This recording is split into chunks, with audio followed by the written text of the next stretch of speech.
Rain poured over the city like punishment from the heavens, each drop echoing Eli's heartbeat as he stood before the towering iron gates of the Voss estate. His worn shoes sank into the mud, but he didn't move. He couldn't. Every breath hurt, not because of fear for himself, but because of what he'd left behind. His brother, trembling in the shadows of their home, free only because Eli had chosen to pay the debt with his own life. The guards opened the gates without a word, their eyes cold and unreadable. The mansion loomed in the distance, all glass, steel, and darkness, reflecting no mercy. Eli was led through halls that smelled faintly of smoke and blood, his heart pounding in rhythm with his footsteps. He could hear whispers from behind closed doors, stories of the man who ruled this place. Damien Voss. The name alone made people flinch. Ruthless, untouchable, a man who broke others just to see if they'd beg. When Eli was finally brought into the main chamber, he saw him. Damien sat behind a grand mahogany desk, half hidden in shadow, his sharp jawline catching the faint glow of the chandelier. His dark shirt clung to his chest, unbuttoned just enough to show the tattoo over his heart, a black serpent curling around a dagger. His gaze lifted slowly to meet Eli's, and in that moment, the room seemed to lose all sound. "So," Damien said, his voice calm and deep, carrying the kind of authority that made air itself obey. "You're the one paying your brother's debt." Eli swallowed hard, nodding. His throat burned, but he managed to speak. "Take me. Just don't hurt him." Damien rose from his chair, every movement deliberate, like a predator studying its prey. He walked closer until Eli could feel his warmth, smell the faint scent of gunpowder and expensive cologne. Then, with a faint smirk, he reached out and tilted Eli's chin upward, forcing their eyes to meet. "You're brave," Damien murmured, voice low, almost amused. "Or stupid. Maybe both." Eli didn't answer. His heart pounded so loudly he was sure Damien could hear it. A long pause followed, thick with tension, with danger, with something else Eli couldn't name. Then Damien leaned in, his breath brushing against Eli's ear. "From this moment on," he whispered, "you belong to me." The words struck deeper than any threat. Chains unseen seemed to tighten around Eli's chest, binding him to a man he didn't understand and couldn't escape. As the guards led him away, Eli glanced back once more. Damien watched him go, eyes dark and unreadable, a faint smile ghosting his lips. In that moment, Eli realized the truth. This wasn't the end of his suffering. It was only the beginning. The car stopped in front of an iron gate that opened without a sound, revealing the sprawling estate beyond. The mansion rose against the night sky like a beast made of glass and marble, its lights flickering like watchful eyes. Eli stepped out hesitantly, clutching the edge of his coat as if it could shield him from the chill that crept up his spine. The air here was different. Too quiet, too polished, as though it refused to carry the sounds of the outside world. Inside, every step he took echoed softly against the marble floor. The hallways were lined with gold-framed paintings of storms, broken ships, and eyes that seemed to follow him as he walked. Servants passed by, heads bowed, lips sealed. Not one of them dared to look at him. Their silence wasn't obedience, it was fear. Eli could feel it in the way they moved, as though the house itself demanded it.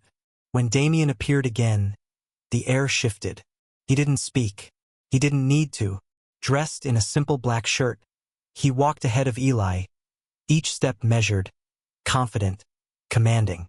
Eli followed him to the grand dining room, a long table of black glass, set with crystal and silver.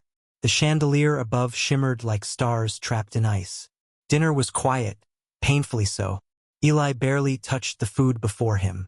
Damien sat across the table, studying him with a calmness that felt colder than rage. His silverware never made a sound. His eyes never left Eli's face.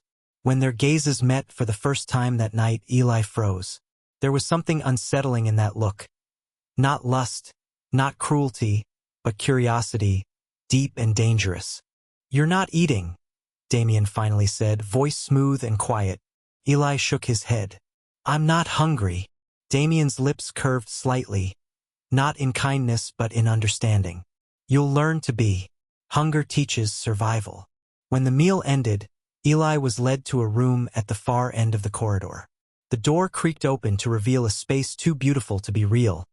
White silk curtains, a soft bed, golden bars forming a delicate cage around it. It looked like a dream dressed as a prison. The guard closed the door behind him, leaving Eli alone. The silence was heavy, pressing against his chest. He sat on the bed, running his fingers over the golden bars, their cold surface mocking him. Through the wide window, he could see the reflection of Damien walking down the hall below, his shadow stretching long across the marble floor. For a brief second, their eyes met through the glass. Damien didn't speak, didn't smile, just looked, as if memorizing the sight of him. Eli turned away, curling up on the bed. The silk sheets whispered against his skin, and the faint scent of Damien's cologne lingered in the air. That night, under the weight of the mansion's silence, Eli understood something terrifying. He wasn't a guest here. He was a possession wrapped in gold. Morning came slowly, pale sunlight creeping through the curtains like a timid intruder. Eli sat on the edge of the golden bed, staring at the floor, the events of the previous night circling his mind like ghosts. Every sound in the mansion carried a quiet threat. The soft clink of glass, the distant echo of footsteps, the hum of silence before something inevitable. A knock at the door pulled him from his thoughts. A servant entered, expression blank. "Mr. Voss requests your presence in the study." Eli followed down the endless corridor, where chandeliers glimmered like frozen stars. The study smelled of leather and smoke, its walls lined with shelves of books, ancient stories of power, blood, and men who owned the world. Behind the desk sat Damien Voss, immaculate as ever, a cup of black coffee steaming beside his hand. On the table between them lay a document, the paper thick and official-looking, stamped with Damien's crimson seal. "Sit," Damien said, his tone quiet but firm. Eli obeyed. "This," Damien continued, tapping the paper once, "is your contract. 1 year of service to me. In return, your brother's debt will be cleared, and he will remain unharmed." Eli's gaze fell to the words before him. Each line felt heavier than ink should ever weigh. Total obedience, absolute loyalty, body and mind offered in repayment. His throat tightened as he read the final clause. The undersigned acknowledges that his person now belongs to Damien Voss for the term agreed. Eli's fingers trembled. "You mean, I'll be your—" Damien's sharp eyes caught his hesitation. "Mine," he finished softly. "Completely. Do you understand, Eli?" Eli swallowed the knot in his throat. "And if I refuse?"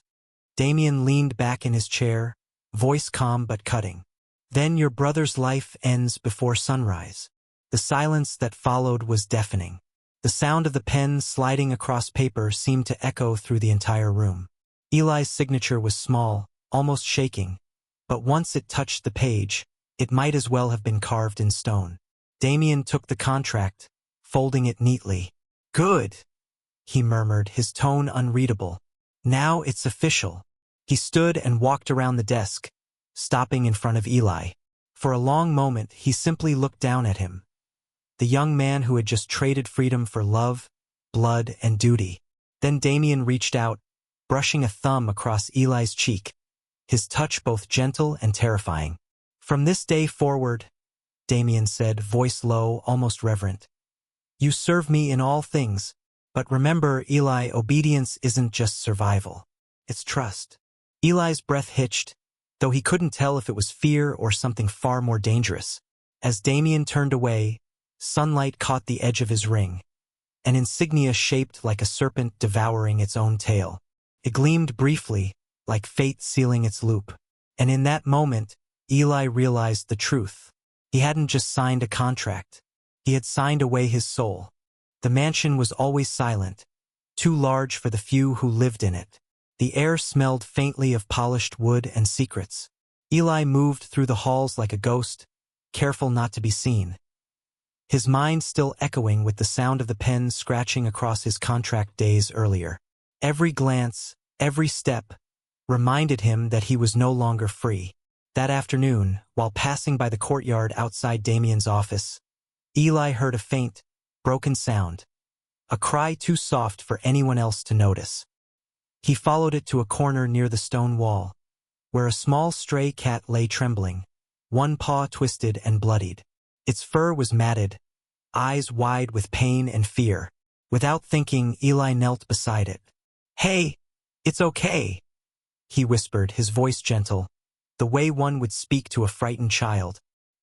He tore a strip from his sleeve and wrapped the cat's wound as carefully as his shaking hands allowed. The creature trembled but didn't pull away. When it tried to stand, Eli cupped it close to his chest, feeling its rapid heartbeat against his own. He didn't know that Damien was standing by the window above, watching. From his office, Damien's eyes followed every small movement. The way Eli's hands trembled yet never hesitated. The way his brow furrowed with worry for something so insignificant. In Damien's world, weakness was punished, mercy was a flaw, and yet, there Eli was, holding that broken creature as if its life mattered more than his own. Something unfamiliar stirred beneath Damien's cold exterior. Something like curiosity, something dangerously close to warmth. That evening, the mansion's silence returned, but it felt different. Eli sat in his room, still wearing the torn shirt sleeve from earlier. He had expected anger, punishment even. Instead, there was a knock on his door. When he opened it, Damien stood there. No guards, no words. In his hands he held a tray, a simple dinner still warm. Eli blinked, unsure what to say. "You brought this." Damien didn't answer. He stepped inside and placed the tray on the table, his movements deliberate. His presence filled the room, heavy and controlled, but his gaze was softer than Eli had ever seen it. "You didn't eat," Damien said finally, his voice low. "You'll need your strength." Eli hesitated, then nodded. "Thank you." Damien's eyes flicked to the small bandage on Eli's wrist, a faint smear of blood from where the cat had scratched him. His jaw tightened, but not in anger. "That thing you helped, it'll come back if it trusts you," he murmured, almost to himself. Eli smiled faintly. "Then I hope it does." Damien turned toward the door, but paused. The quiet stretched between them, full of unspoken things neither knew how to name. "Eli," Damien said softly without facing him, "in this house, kindness is dangerous. Be careful where you use it." And then he left, closing the door behind him. Eli sat alone, staring at the untouched meal, warmth seeping into his chest where confusion should have been. For the first time, he wondered if there was something human still left beneath Damien Voss's armor. And somewhere deep inside that mansion of shadows, the crime lord who trusted no one found himself unable to stop thinking about the boy who dared to care. Days in the Voss mansion passed like fragments of a dream, too silent, too precise, too heavy with things left unsaid. Eli had begun to understand the rhythm of the place. Footsteps that never hurried, doors that never creaked, voices that dropped to whispers whenever Damien walked by. The air itself seemed to hold its breath around him. One afternoon, while carrying a tray back to the kitchen, Eli paused outside the main corridor. Two of Damien's men were speaking in low voices near the end of the hall. He didn't mean to listen, but their words slipped through the silence like knives. "You weren't here during the Raven Street massacre," one of them murmured. "He burned everything, didn't even flinch." "They say it was personal," the other whispered. "He killed an entire family, men, women, kids, all because they betrayed him." The tray in Eli's hands trembled, the glasses clinking faintly. Massacre. The word struck him like a wound. He knew Damien was dangerous, but he had never imagined that. A man capable of that kind of violence didn't belong to the world of the living. He was something else entirely. The guards noticed him too late. Eli dropped the tray, glass shattering across the marble floor. The noise echoed like a gunshot. Silence followed. Both men froze, their faces paling as Damien's office door opened. Damien stepped out slowly, expression unreadable, eyes glinting with that unnerving calm. The men lowered their heads immediately, muttering apologies. But his gaze found Eli, trembling, pale, the remnants of fear written all over his face. "Leave us," Damien said quietly. The two men scattered without a word.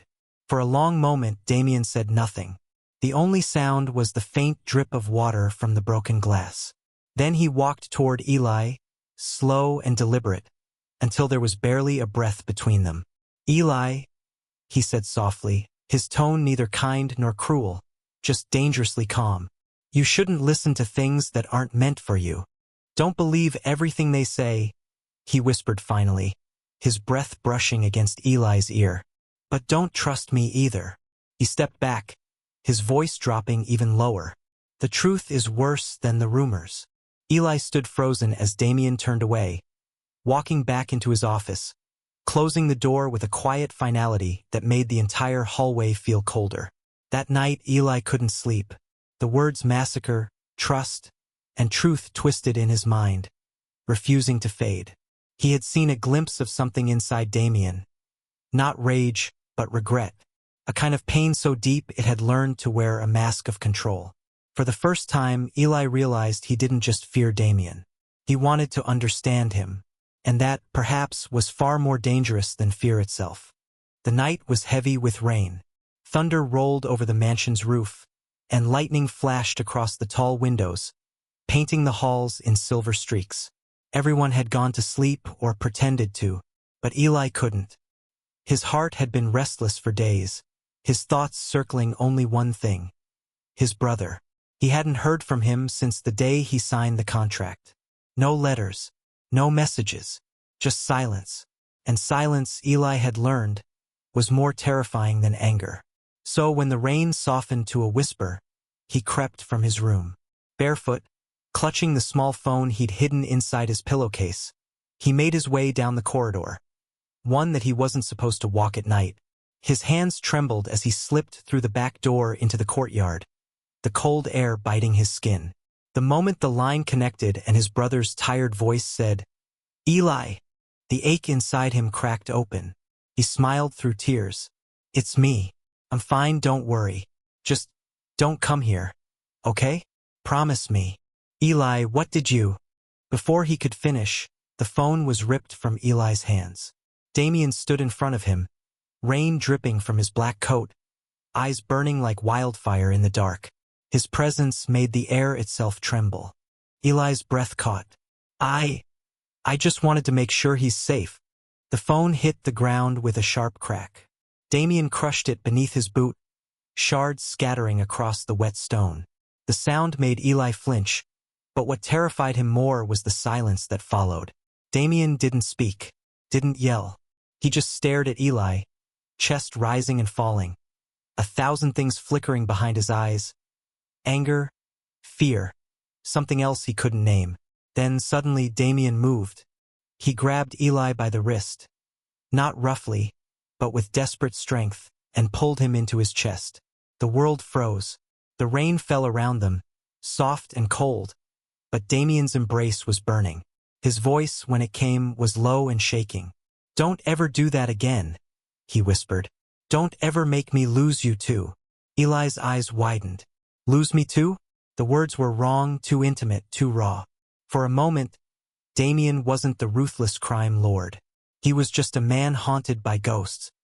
His arms tightened briefly, as if holding back memories that might devour him if he let go.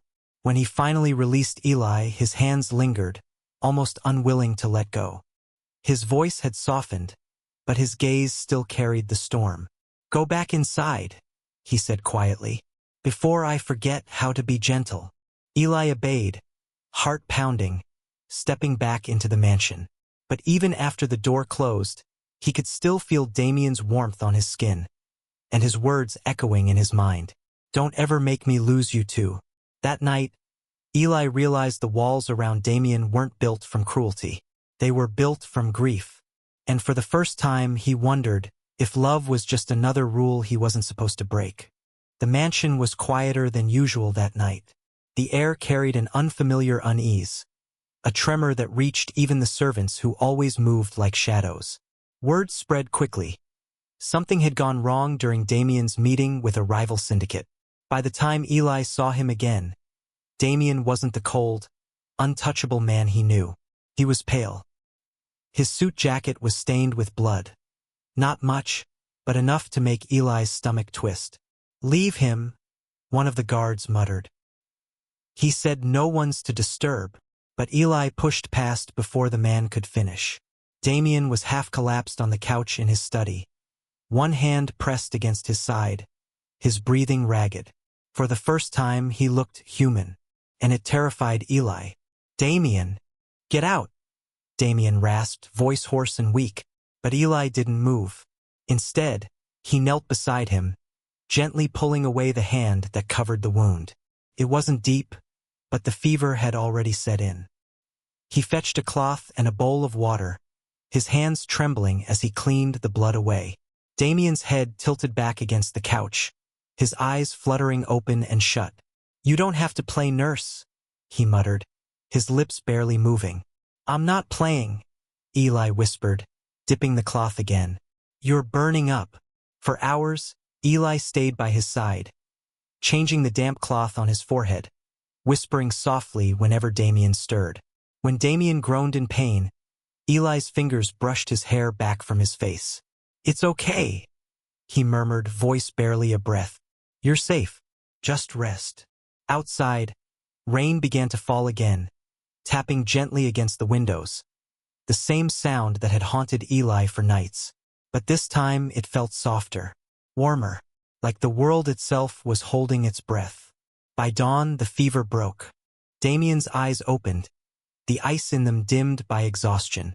For a long moment, he just stared at Eli, at the man sitting beside him, still clutching the damp cloth, eyes red from sleeplessness. Eli blinked. "You're awake." Damien's voice came out rough, unguarded. "Why are you still here?" Eli met his gaze and for once didn't look away.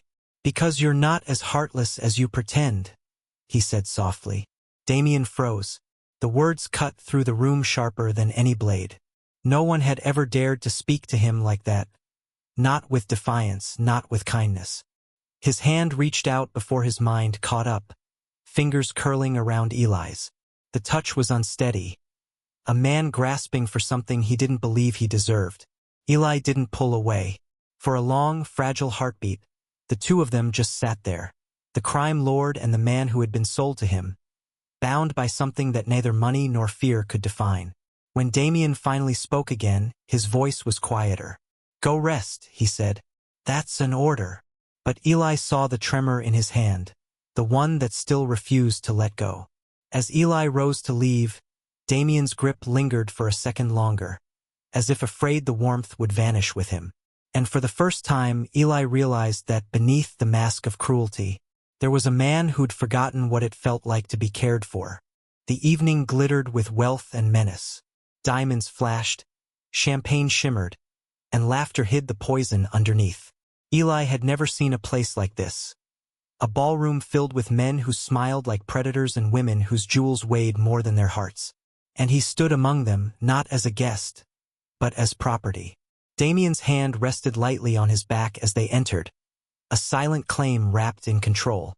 "Stay close," he murmured near his ear, a warning disguised as care.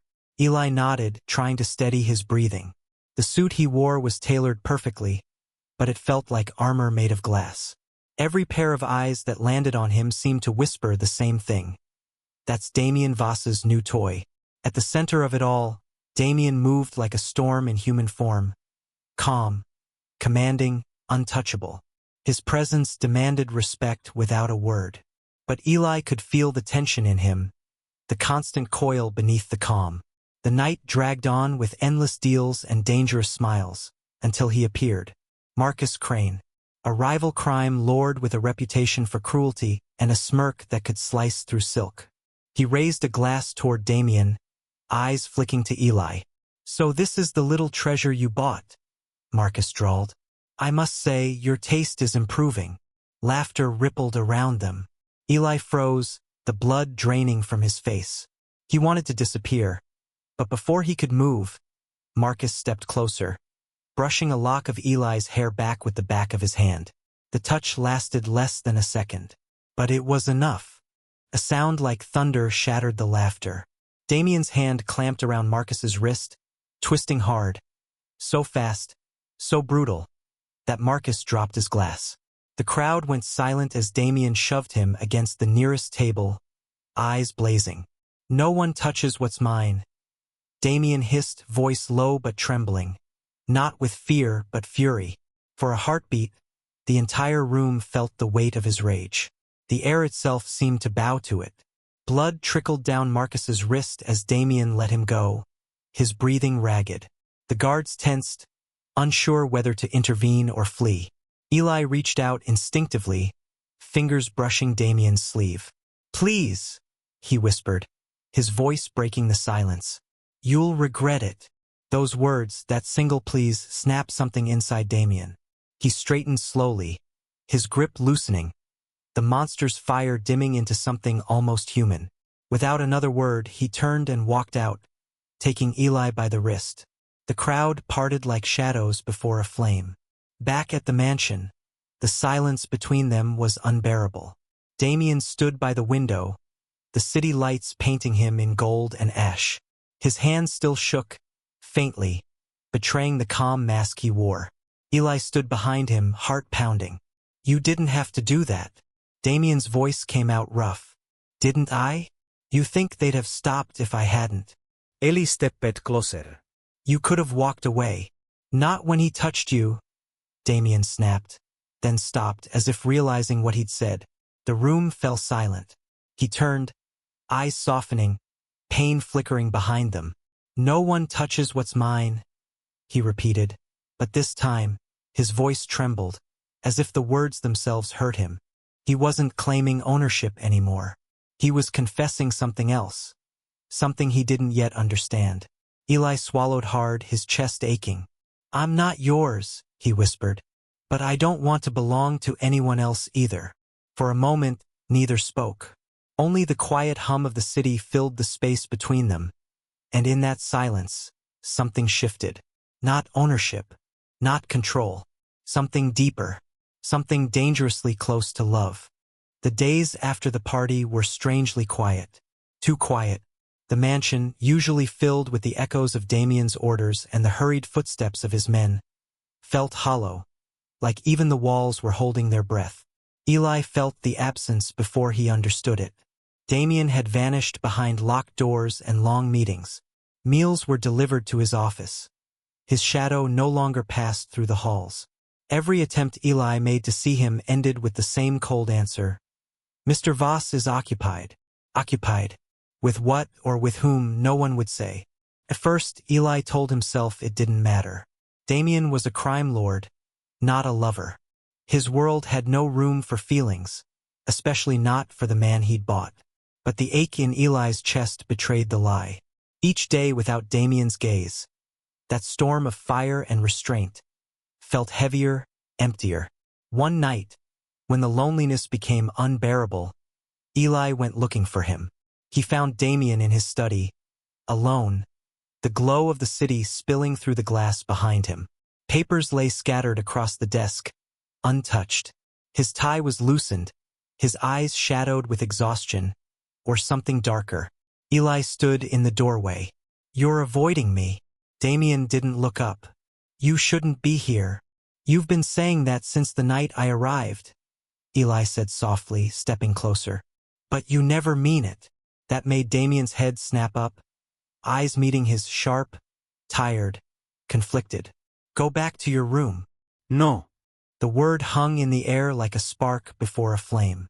Eli's voice trembled, but he didn't back down. "You said no one touches what's yours.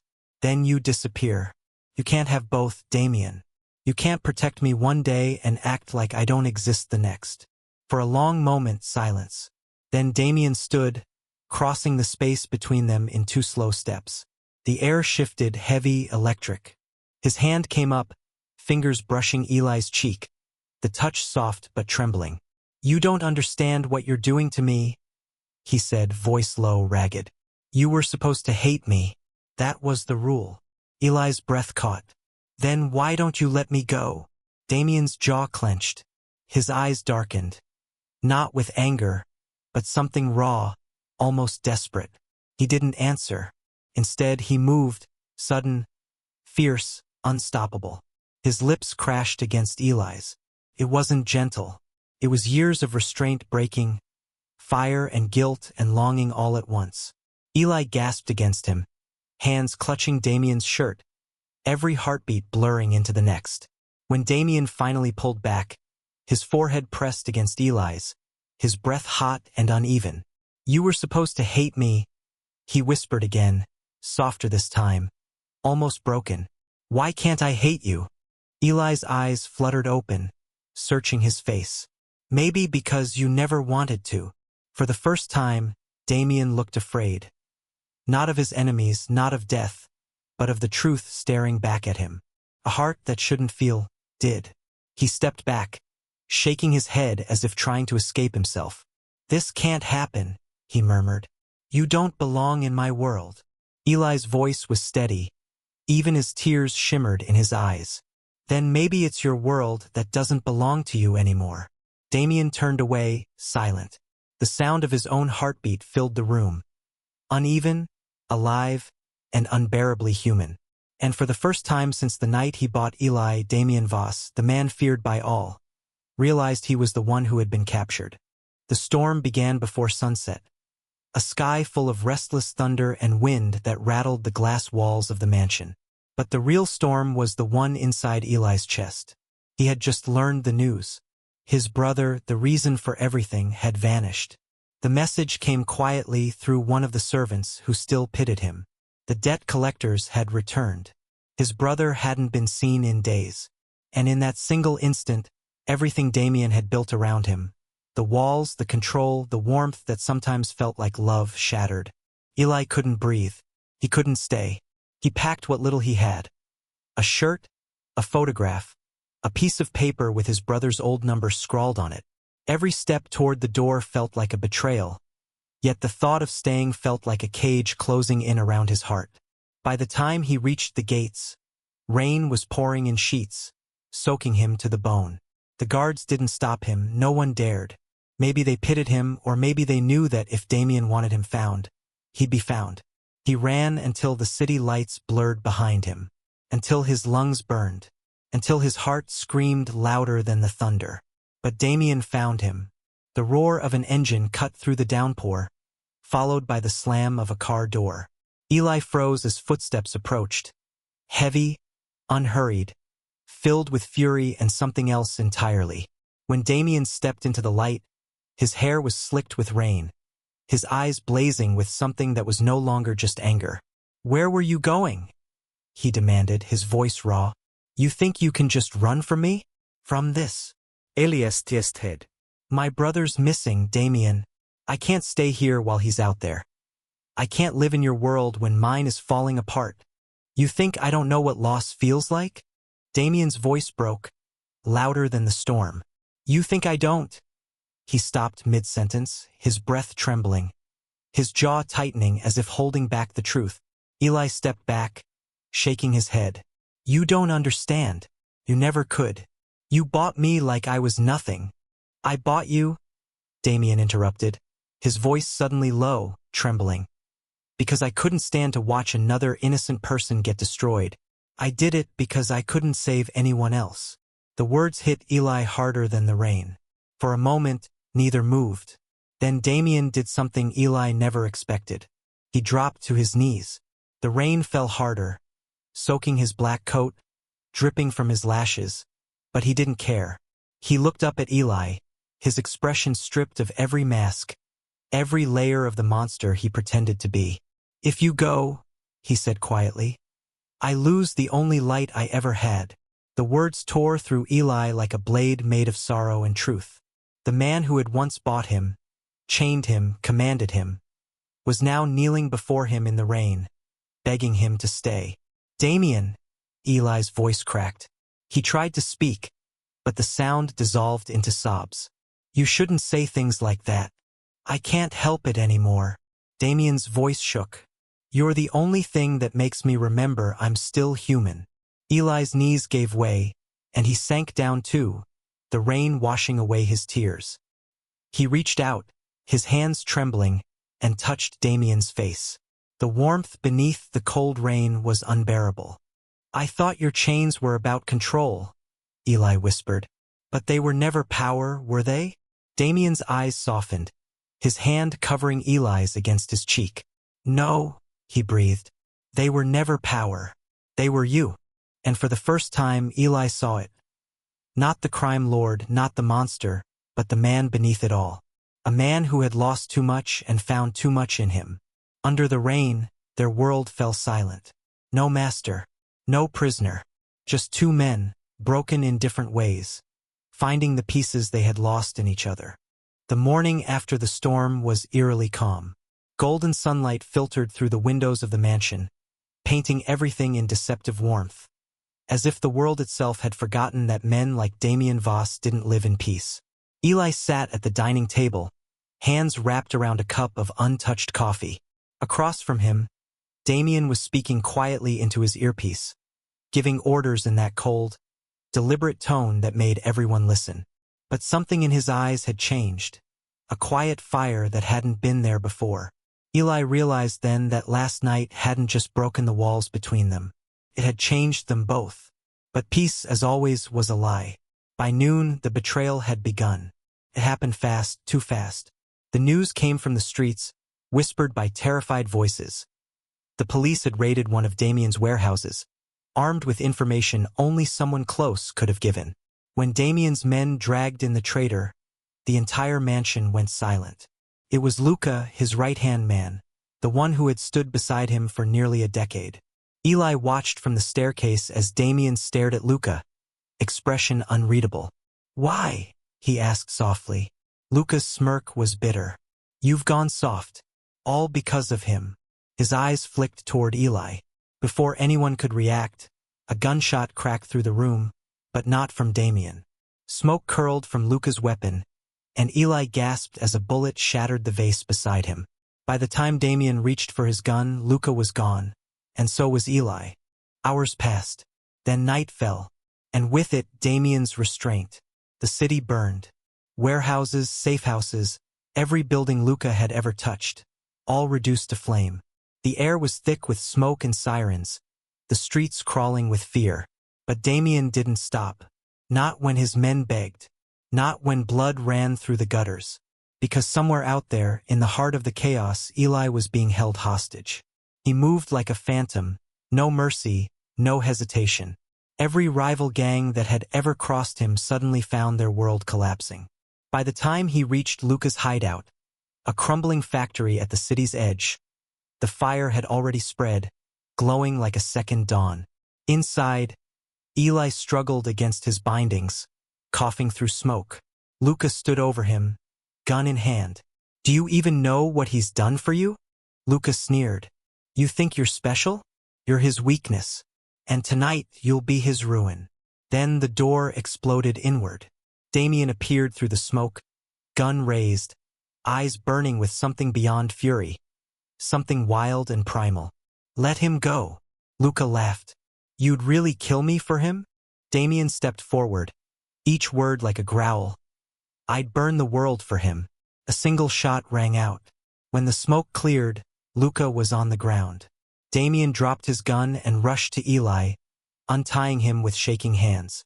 "Eli," his voice cracked. "Did he hurt you?" Eli shook his head, tears cutting through the soot on his cheeks. "You came for me." Damien cupped his face, his thumb brushing away a tear. "There was never a world where I wouldn't." Behind them, the building groaned, flames licking at the walls. "Damien, the fire." "I don't care." He pulled Eli close, wrapping him in his coat as the fire roared around them. "I'll burn with you if I have to." When they finally stumbled out into the rain, the factory collapsed behind them, a tower of sparks and ash. Eli turned toward the man who had just destroyed half a city for him, and for the first time, he understood the depth of Damien's madness and love. It wasn't gentle, it wasn't pure, but it was real. Damien looked at him, drenched, shaking, eyes softer now. "You should hate me for what I've done," he murmured. Eli's voice trembled. "Then maybe I'm just as ruined as you are." and in that ruin they finally found each other. The night rain had turned the fire's ashes to mud. Sirens wailed in the distance, muted by the sound of thunder and Eli's heartbeat pounding in his ears. He didn't remember how they made it out. One moment, Damien was tearing through the burning factory like a man possessed. The next, he stumbled, and Eli saw it. A dark bloom spreading across his shirt. Damien! The word tore from Eli's throat as Damien sank to his knees. One hand pressed to his side, the other still clutching his gun. Smoke curled around them, and the world blurred into chaos.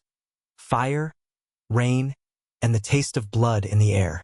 Eli caught him before he fell completely, his hands trembling as they pressed against the wound. "Stay with me," Eli whispered, voice breaking. "Please, don't you dare close your eyes." Damien managed a faint smirk, his breath shallow. "Didn't plan to," he murmured, eyes glinting with that familiar defiance. Even as blood dripped between his fingers, Eli tore off part of his shirt, pressing it hard against the wound, his tears mixing with the rain. "Why would you come alone? You could have died." "I had to," Damien rasped, wincing as he tried to breathe. "I couldn't trust anyone else. Not after Luca. Not when it was you." Eli shook his head, tears streaming down. "You're insane." Damien gave a weak chuckle. "Yeah, maybe I am." His gaze softened then, that dangerous, unreadable man finally stripped bare. He reached up, his bloody fingers brushing against Eli's cheek, leaving a red streak. "You were never a debt, Eli." His voice broke like gravel under weight. "You're the only thing I wanted to own, and never deserved." Eli froze. The words hit harder than any confession, because they were real, raw, unfiltered truth from a man who never let himself feel. Damien's hand fell limp. His breathing slowed. "Don't look at me like that," he whispered. "I don't want your pity." Eli leaned closer, shaking his head. "It's not pity." For a heartbeat, the world held still, just rain and firelight flickering in Damien's eyes. And then Eli kissed him. It wasn't out of fear this time, not out of desperation, but love. Fierce, trembling, undeniable love. Damien's hand rose weakly to the back of Eli's neck, pulling him closer as if afraid the world would take him away. Their lips parted only when breath became impossible. Their foreheads pressed together. "Eli," Damien whispered, his voice fading. "If I don't." "Don't say it," Eli interrupted, clutching him tighter. "You're not leaving me. Not after everything." He could feel the blood soaking through his hands, feel Damien's heartbeat faltering, but he refused to let go. Not now. Not when he'd finally understood what this man meant to him. Rain poured harder, washing the soot from their faces, mingling with blood and tears. Somewhere in the distance, the sirens grew louder. Salvation or damnation? Eli didn't know. He only knew one thing: he wasn't letting go. "Hold on," he whispered again and again, voice breaking. "Please, Damien, stay with me." And as Damien's eyes fluttered closed, the last thing he saw was Eli, rain-soaked, trembling, whispering love into the dark. The sun hadn't risen yet when Damien Voss walked into the police station. Rain still clung to his coat, the metallic scent of gunpowder faint on his hands. A reminder of everything he'd done to protect the one person he was never supposed to care for. Eli watched from the shadows across the street, his heart breaking with every step Damien took inside. There were no words, no goodbyes, just that final look. A silent confession in his eyes that said, "This is how I save you." Within hours, the empire that had once feared Damien began to crumble. His men vanished, his name hit every headline, and the city whispered, "The king of crime has fallen." But all Eli could think about was how quiet the mansion felt without him. Every corner that once hummed with danger now felt hollow, as if even the walls missed the sound of Damien's voice. Days passed before Eli gathered the courage to visit him. The prison was gray, suffocating, sterile, a place that stripped power from men like Damien, but even behind bars he sat tall, his gaze sharp as ever. When Eli entered the visitation room, his breath caught. Damien looked different. Tired, pale, but free in a way he'd never been before. His hand, still bruised and scarred, rested calmly on the cold metal table. "Eli," he said softly, as if the name itself was fragile. Eli sat down, eyes brimming with tears. The glass between them felt like a wall between two worlds. "You didn't have to do this," Eli whispered. "You could have run. We could have." Damien cut him off with a faint smile. "I've been running all my life. It's time I stopped." His gaze softened, and for the first time, Eli saw no mask, no cruelty. Just a man stripped of every defense. "Your brother's safe. The debt's gone. And you get to live without my shadow following you." Eli pressed his hand against the glass. "But I don't want a life without you." For a moment, Damien said nothing, only lifted his own hand to meet Eli's through the barrier. Their palms lined up, separated by inches of glass and a world of choices.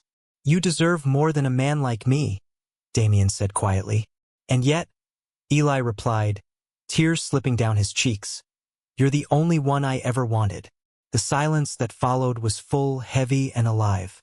Damien's eyes glistened as he leaned closer, his voice barely a whisper.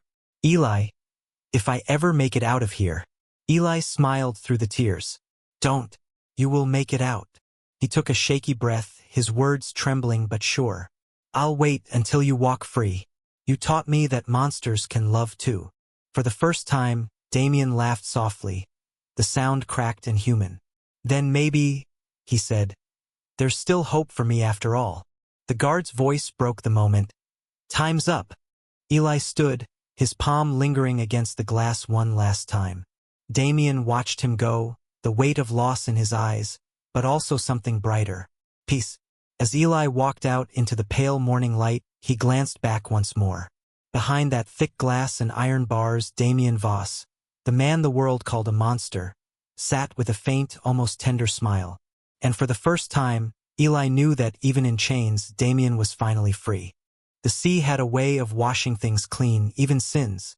Years had passed since that night of blood and rain, and the name Damien Voss had faded into whispers, half remembered by a city that moved on too fast. Now, a man named Daniel Cross lived in a small coastal town where no one asked questions. He worked at the docks, fixing fishing nets, hauling crates, and blending into the rhythm of waves and gulls. He didn't wear suits anymore. He didn't carry guns. His hands, once used to command and destroy, were roughened by honest labor. Steady, humble, alive. Every evening, he sat on a weathered bench overlooking the water, watching the sunset drown in gold and crimson. Sometimes, he'd catch himself touching the scar on his side, remembering the boy who once pressed his trembling hands against that wound to keep him alive. He never expected to see him again. But fate, it seemed, had one last mercy to give. The day was quiet, the horizon soft and pale when Damien heard footsteps behind him. Slow. Familiar. He didn't turn right away. Something in his chest already knew. "Beautiful view," a gentle voice said. Damien froze. His breath caught as he turned. And there he was. Eli. Older now, more confident, but those same warm eyes. The same light he thought he'd never see again. The wind lifted Eli's hair as he smiled, small and unsure. "I've been looking for you," he said softly. "Didn't think I'd actually find you here." For a long moment, Damien couldn't speak. He just stood there, the years between them collapsing into silence. "I thought you deserved better," he finally said, voice rough from disuse. Eli stepped closer, his eyes never leaving Damien's.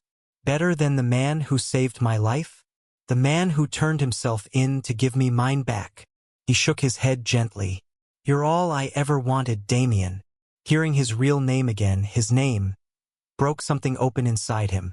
Damien's throat tightened. "I'm not that man anymore." Eli smiled faintly. "Good. Because I didn't come for him." He reached out, hesitating for a moment before touching Damien's hand. Skin against skin, no glass, no chains, no fear. "I came for you, the man you are now." For the first time in years, Damien let himself breathe. Really breathe. He looked down at their hands, fingers tangled, and something warm, something human, bloomed in his chest. The tide whispered against the shore, gulls crying overhead. I used to think redemption was about erasing the past, Damien said quietly. But maybe it's just learning to live with it and still be loved anyway. Eli's thumb brushed his knuckles, his voice a whisper. Then you're already redeemed. They stood together as the sun melted into the horizon. Two souls who had been forged in darkness, now standing in light. No chance.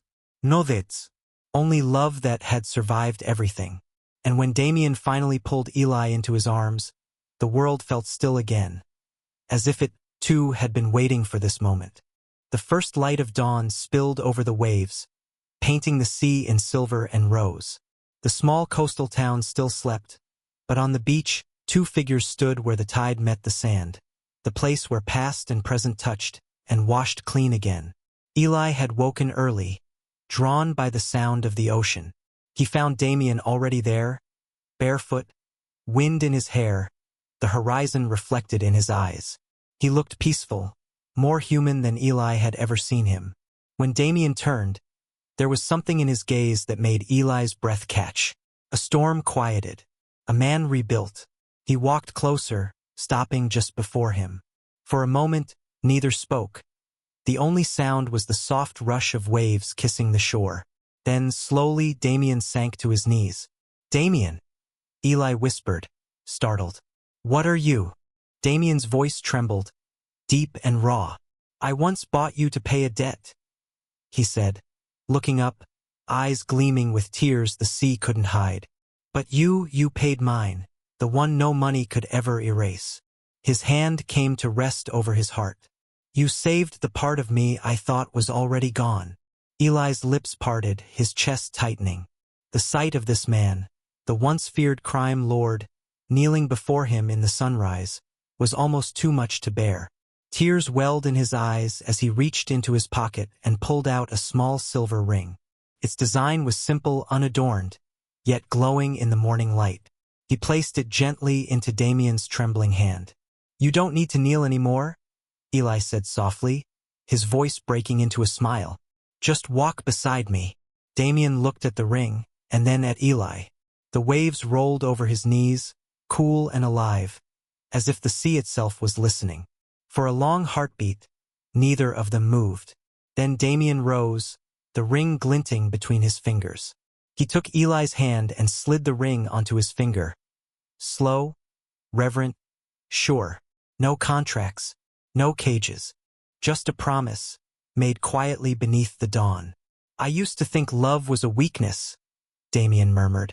But you taught me it's the only kind of strength that lasts. Eli smiled through his tears, his fingers tightening around Damien's.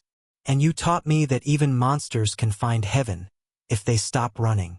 The wind carried their laughter, soft and weightless, across the open sea. They stood there until the sun rose fully, two silhouettes bathed in gold, their shadows merging on the sand. Once Damien had worshipped power. Now he worshipped the simple miracle of being loved, freely, completely, without fear. And as the waves broke against their feet, Eli leaned in, whispering against his lips, You don't owe me anything anymore. Damien smiled. I know, he breathed. That's why I'll never stop loving you.